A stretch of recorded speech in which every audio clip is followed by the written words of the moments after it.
Einstein on the Beach is an opera like no other. There is no story, no hero or heroine, no obvious links between words, images, and music. A scene lasting 30 minutes may consist of a single image that changes at an almost glacial pace. The music may sustain a single note for minutes or explode in contagiously rhythmic combinations of voice, violin, and amplified instruments. It is an opera where dancers are the featured performers. The American premiere of Einstein on the Beach in 1976 changed forever the image of opera.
As a work of music theater, Einstein on the Beach falls somewhere between a spectacle and a meditation.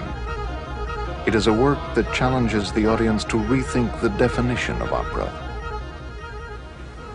People said in the beginning, well, it's obviously not a play because it didn't have a text, it told a story. And they said, well, it's not a dance because it's not just dance. And they said, well, it's not a painting because it's not a painting. So I called them operas because it means opus or work. And I still think that's the best way to describe it. And with Einstein on the Beach, you have all the conventions of an opera in that it's within a proscenium arch. You have an orchestra pit with musicians. You have singers. You have recitative parts. You have parts that are sung. So in a sense, it is an opera. It doesn't tell a story. It's not a narrative form. It's not something that is trying to illustrate the way history books do Einstein, but it's trying to present a poetical interpretation of this man. Now, we have the slide projector on, right, to try to get rid of the shadows. But the mirror effect, are we still going to try that? Or? In the fall of 1984, Einstein on the Beach was restaged at the Brooklyn Academy of Music as part of the Next Wave Festival. It was the first time since the opera's premiere that its principal creators, composer Philip Glass and designer-director Robert Wilson, had restaged the work. In the Brooklyn production, the opera's two dances were choreographed by Lucinda Childs. Childs and Cheryl Sutton are the two featured performers. They have appeared in every production of the opera. As a work of music theater, Einstein on the Beach places extraordinary demands on the musicianship, technique, and endurance of its performers. It lasts 4.5 hours without intermission. Each tableau is assembled from images and actions that must fit together precisely in time and space.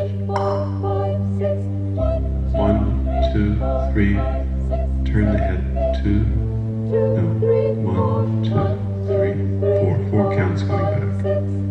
Pause, look up stage for 3, head back in 4. Okay, try it. 1, 2, 3, 4, 5, 6. 2, 3, 4, 5, 6. Okay, walk.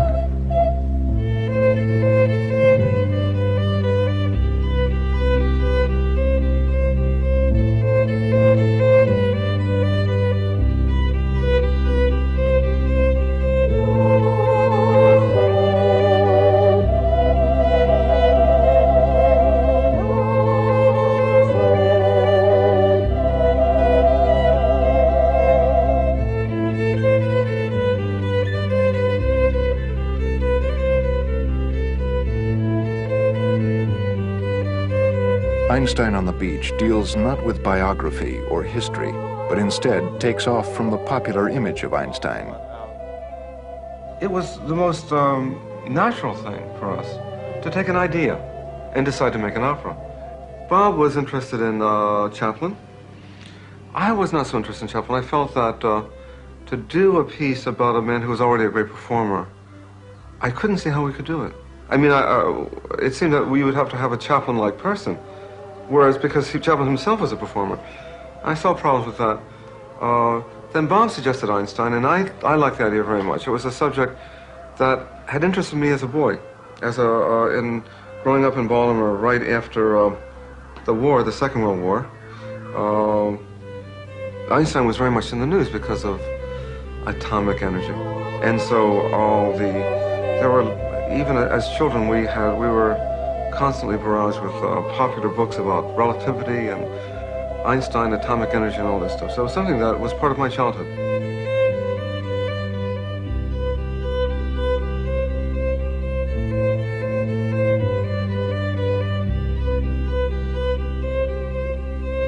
What I saw, in fact, that we had done with Einstein was that we had taken a person and made it the subject of the piece. It was a way, in a certain way, of the person replaces the idea of plot, of story. In other words, the character of the person becomes what the piece is about. The more you know about the person, the better.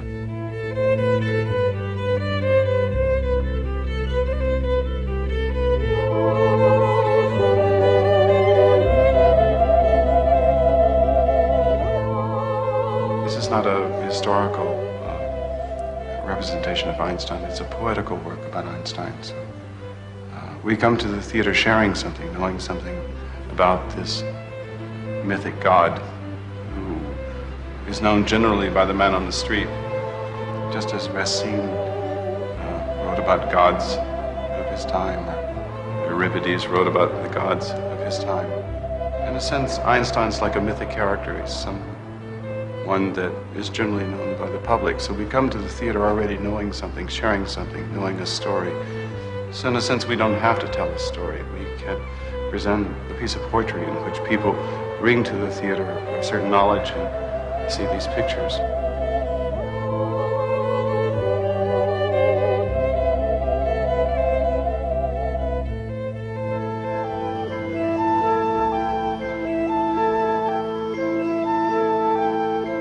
The vocabulary of the opera is not that of traditional narrative. It works by association, the sense of a shared dream. Einstein himself said, "The most beautiful experience we can have is the mysterious."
This Court of Common Pleas is now in session.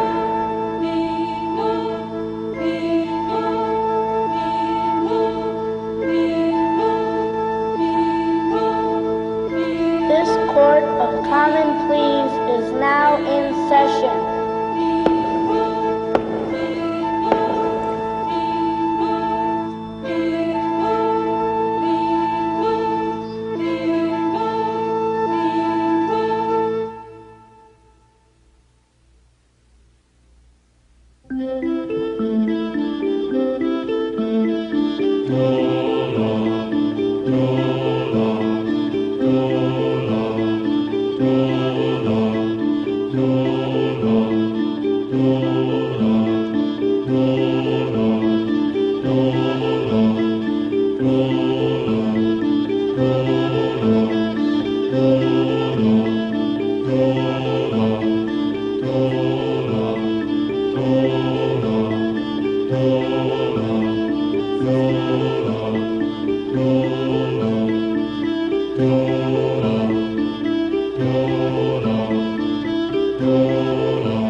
Have we been trodden under the feet of men? For too long have we been treated as second-class citizens by men who say that we are only good for cooking their meals, mending their socks, and raising their babies.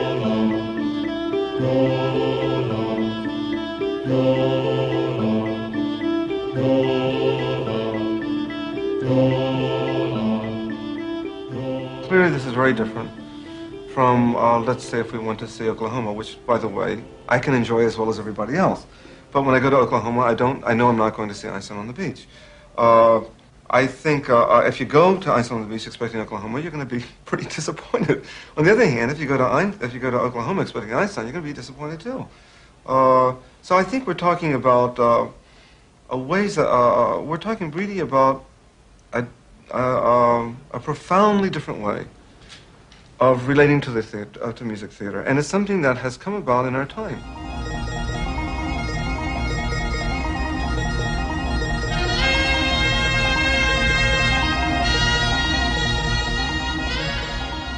For the audience experiencing Einstein on the beach for the first time, the opera's juxtapositions of music and image are often unexpected.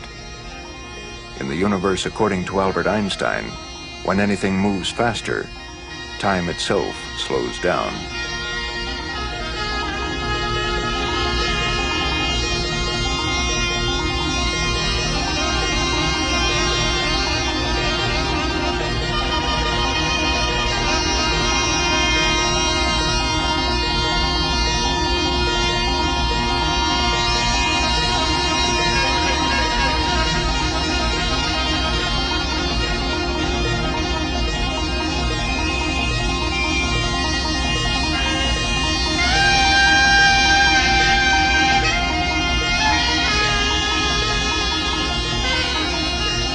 Wilson and Glass emerged from the New York art world in the 1960s.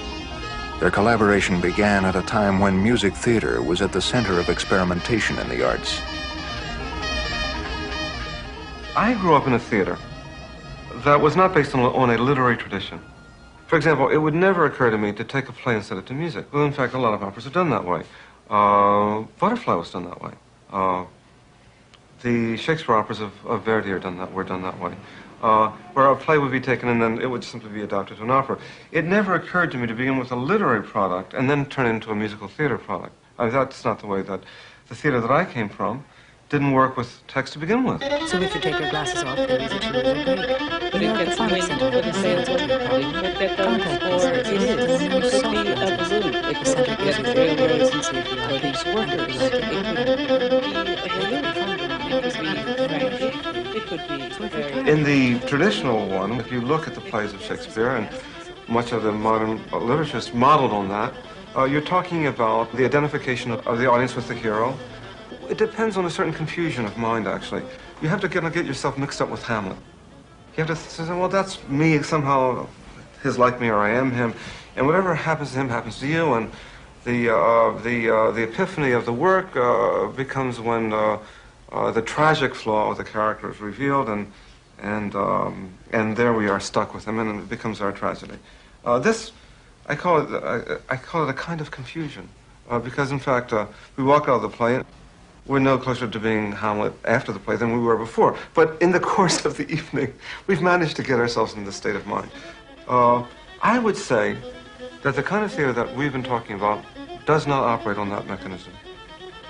Something else happens. And it's quite an interesting experience. First, I would describe how it happened to me the first time. I remember working on a piece called Comedy by Beckett. It's a play about three people who are dead, and they're in urns, and they're speaking from the afterlife somehow. I saw it many times, and what I noticed was that the emotional high of the evening would happen every night in a different place. Now, if I were looking at a play of Shakespeare, it would happen every night in the same place, if it were well done. And I was very curious, why should that happen? That every night when I watched this play, the epiphany of the play happened in a different place. And I finally came to the conclusion. What was really happening was that the mechanism had not to do with my getting involved with the piece, but being separated from the piece.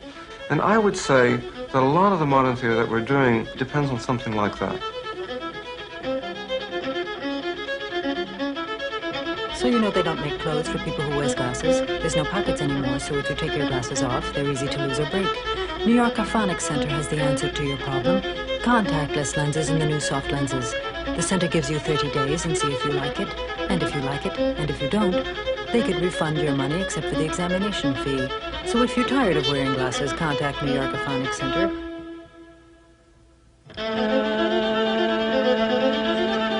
For sight with no hassle, please call BR95555. Do you know they don't make clothes for people who wear glasses? There's no pockets anymore. So if you take your glasses off, they're easy to lose or break. New York Phonics Center has the answer to your problem. Contactless lenses and the new soft lenses. The center gives you 30 days and see if you like it. And if you like it, and if you don't, they could refund your money except for the examination fee. So if you're tired of wearing glasses, contact New York Phonics Center. The center gives you 30 days and see if you like it. And if you like it, and if you don't, they could refund your money except for the examination fee. So for sight with no hassle, please call BR95555. BR95555. In the universe according to Einstein, the context in which an object is placed determines how we see it. In making Einstein, I thought about gestures or movements as something separate. And then I thought about light as, again, something separate. And then the decor, the environments, the painted drops, the furniture, and they're all separate. And then you take all of these screens of visual images that are layered against each other, and sometimes they don't align either, or sometimes they do.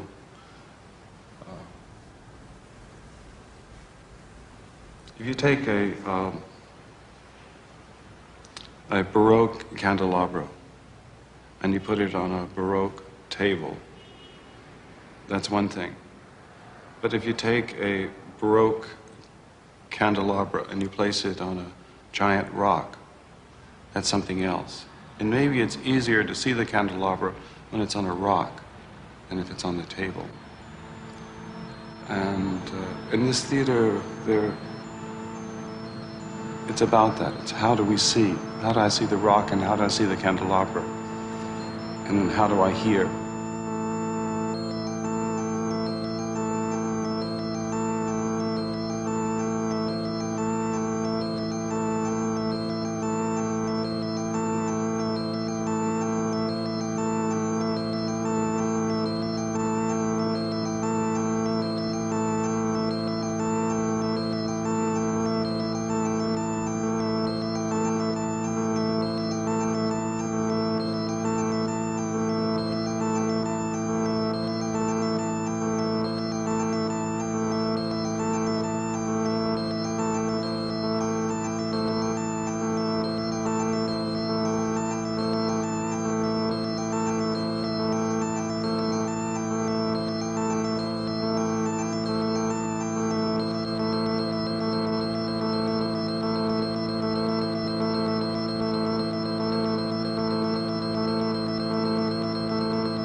Robert Wilson's conception of theater is rooted in the visual arts. When he came to New York from Texas in 1962, he came to study architecture, not theater. I went to Broadway and I hated it, and I still hate it. And when I went to the opera, I hated it. I still hate it. And then I saw Balanchine's work and I liked it, and I still like it. And then I saw Merce Cunningham and John Cage's work and I liked it, and I still like it. So that was the first big influence, I think, on my work. At that time, I wasn't thinking about working in the theater at all. But in looking back now, that was the first major influence.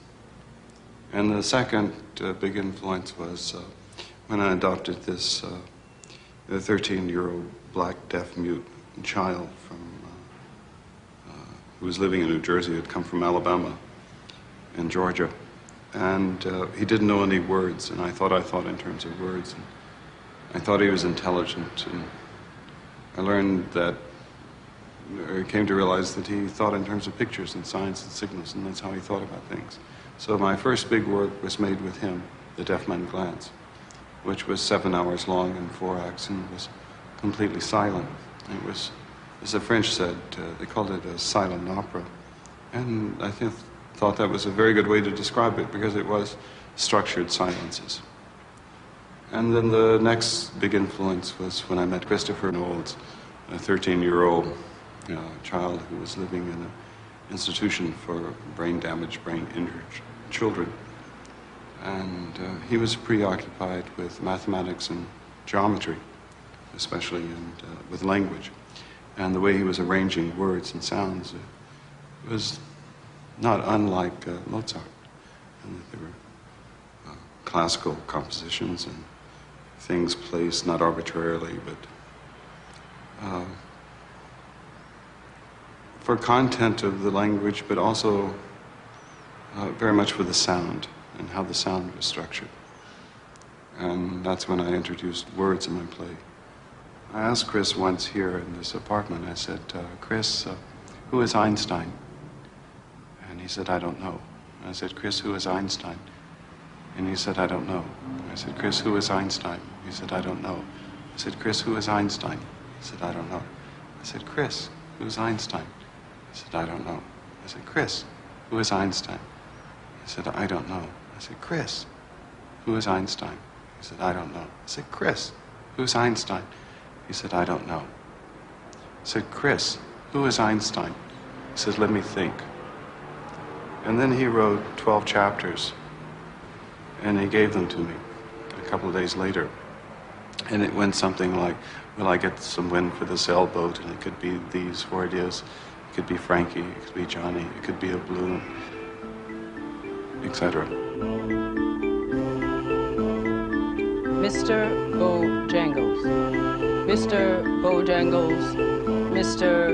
Bojangles. So if you see any of those baggy pants, chuck the heels. And if you know it was a violin to be, answer the telephone. Mr. Bojangles, Mr. Bojangles. So if you see any of those baggy pants, chuck the heels. And if you know it was a violin to be, answer the telephone. And if anyone asks you, please, it was trees. It is like that. Mr. Bojangles, Mr. Bojangles, Mr. Bojangles, I reach you. Mr. Bojangles. So if you see any of those baggy pants, chuck the heels. And if you know it was a violin to be, answer the telephone. And if anyone asks you, please, it was trees. It is like that. Mr. Bojangles, Mr. Bojangles, Mr. Bojangles, I reach you. Mr. Bojangles. So if you see any of those baggy pants, chuck the hills. And if you know it was a violin to be, answer the telephone. And if anyone asks you, please, it is trees. It is like that. Mr. Bojangles, Mr. Bojangles, I reach you. The scarf of wear in black and white. This about the things on the table. So this one has been being very American. So this could be like a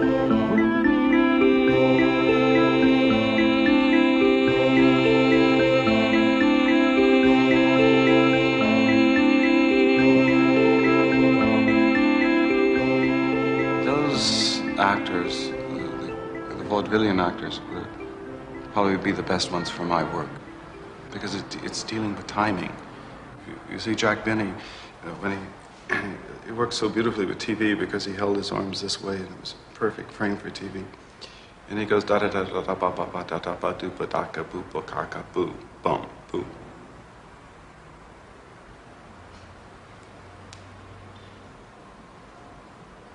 And that's when you get the laugh. You know, you've got boo, you know that it's funny, but you don't laugh. You wait till him go. And if he's 1 second off, you don't get the laugh. And it's timing. My work is a lot about that. One goes through the movements the way a choreographer works with a dancer, and I think where the gestures are thought about actually separate from the text. 1, 2, 2, 2, 3, 2, 4, 2, 1, 2, 3, 2, 2, 3, 2, 3, 4, 2, 3, 1, 2, 3, 2, 2, 3, 4, 2, 3, 1, 2, 3, 2, 2, 3, 2, 2, 3, 1, 2, 3, 2, 3, 3, 5, 5, 6, 6. 7, 7, 8, 8, 1, 2, 3, 3. Very careful with the controlling of the line of the head here. Yes.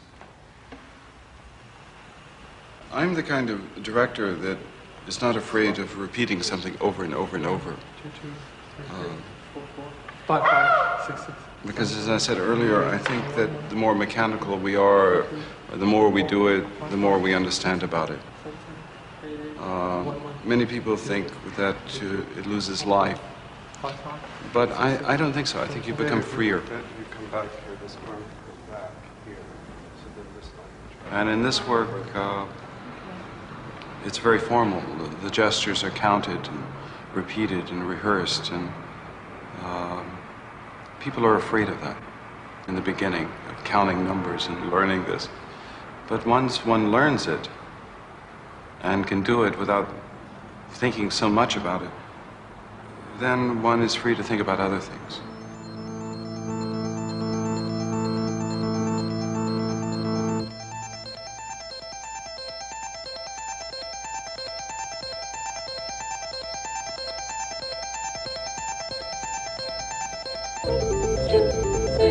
I was in this prematurely air-conditioned supermarket, and there were all these aisles, and there were these bathing caps that you could buy that had these kind of 4th of July blooms on them that were red and yellow and blue. And I wasn't tempted to buy one, but I was reminded of the fact that I had been avoiding the beach.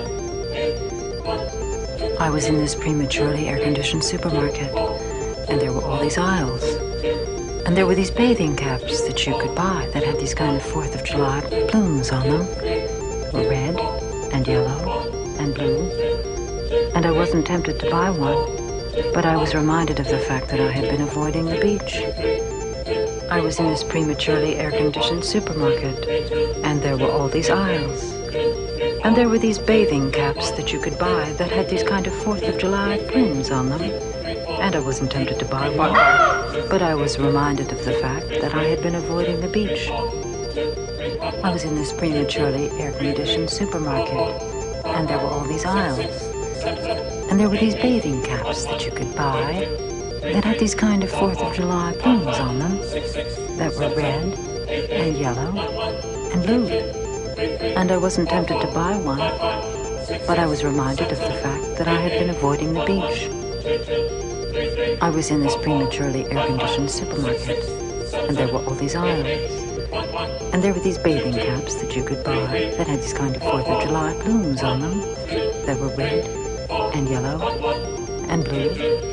And I wasn't tempted to buy one, but I was reminded of the fact that I had been avoiding the beach. I was in this prematurely air-conditioned supermarket, and there were all these aisles. And there were these bathing caps that you could buy that had these kind of 4th of July plumes on them that were red and yellow and blue. And I wasn't tempted to buy one, but I was reminded of the fact that I had been avoiding the beach. I was in this prematurely air-conditioned supermarket, and there were all these aisles. And there were these bathing caps that you could buy that had these kind of 4th of July plumes on them that were red and yellow and blue. And I wasn't tempted to buy one, but I was reminded of the fact that I had been avoiding the beach. I was in this prematurely air-conditioned supermarket. I constructed the work and the 3 traditional ways of looking at painting, which are the 3 traditional ways of measuring space, and that is in portraits, still lifes, and landscapes. If I see my hand here, I can think of it as a portrait, so the space is from here to there. If I put my hand over here and look at it, I see it with other things, and I can think of that perhaps as a still life. But if I took a photograph of my hand and put it 4 miles over there, it becomes a part of a landscape. So those are 3 ways of measuring space. And in Einstein, I thought about that. The knee plays to me were portraits. They're the closest to the audience. And so we look at it in a different way. And then I thought of the trains and the trials and the building, those scenes as still lives. But the dance I thought about differently. I thought about them as landscapes, as fields. And so the space is the biggest. And they break apart the space. So the energy is different, the perspective is different, and it happens twice.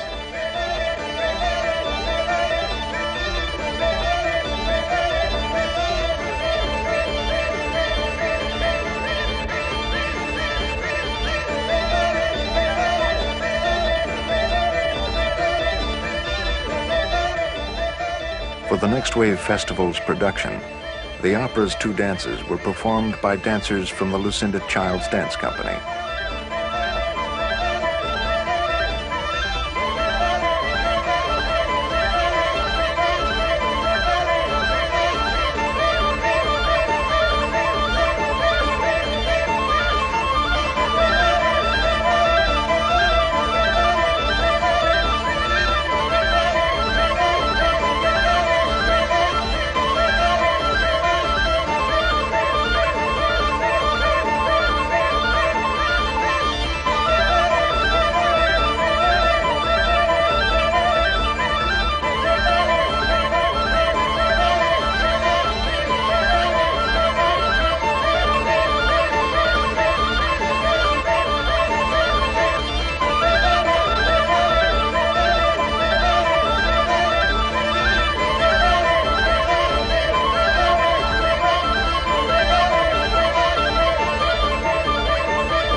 In the universe according to Einstein, everything that happens has a reason, even if we don't know what it is.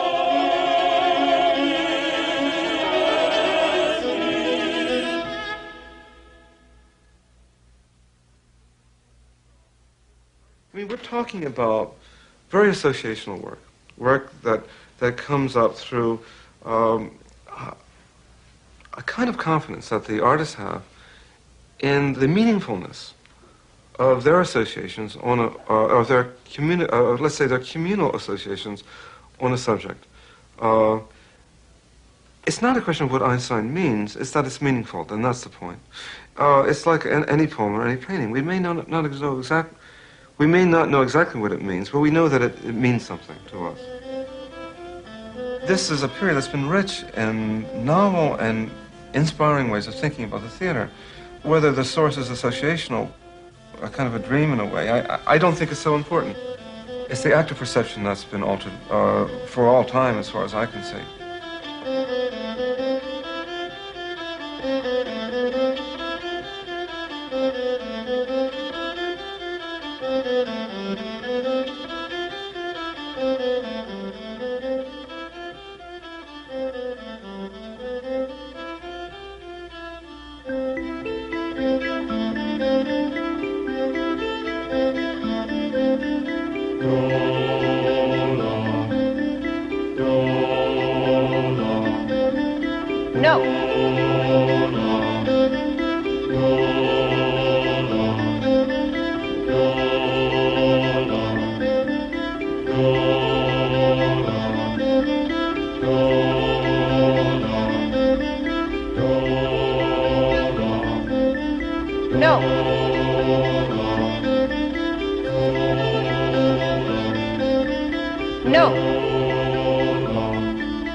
About myself, I had a very traditional training.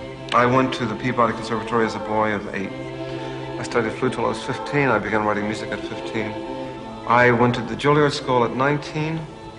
I then was in Paris in 1965, and I was asked to work with Ravi Shankar, the great Indian sitar player. And with Ravi, I first began to discover the power of rhythmic music, of ideas about rhythmic structure.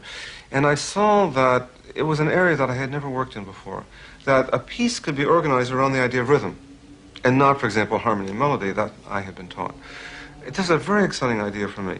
Now, I should say that by that time, I had probably written about 75 or so pieces. There are boxes of pieces. It's all in my brother's house in Baltimore somewhere. I hope he hasn't. And what if he doesn't? It doesn't matter, I don't think.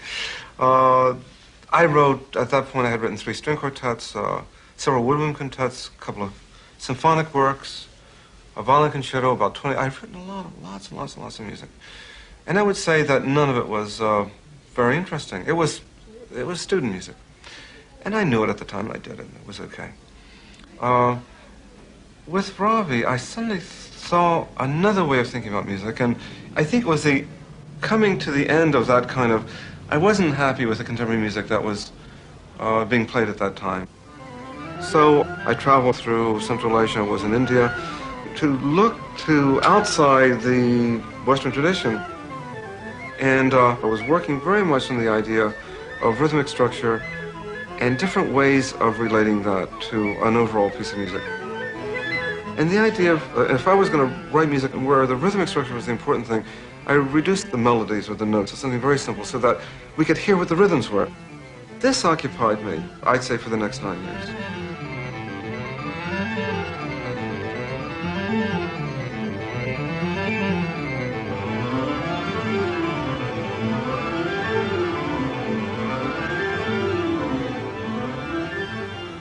Now, it's important in talking about this music to remember that it's hard to remember this now, but how new that music was at the time.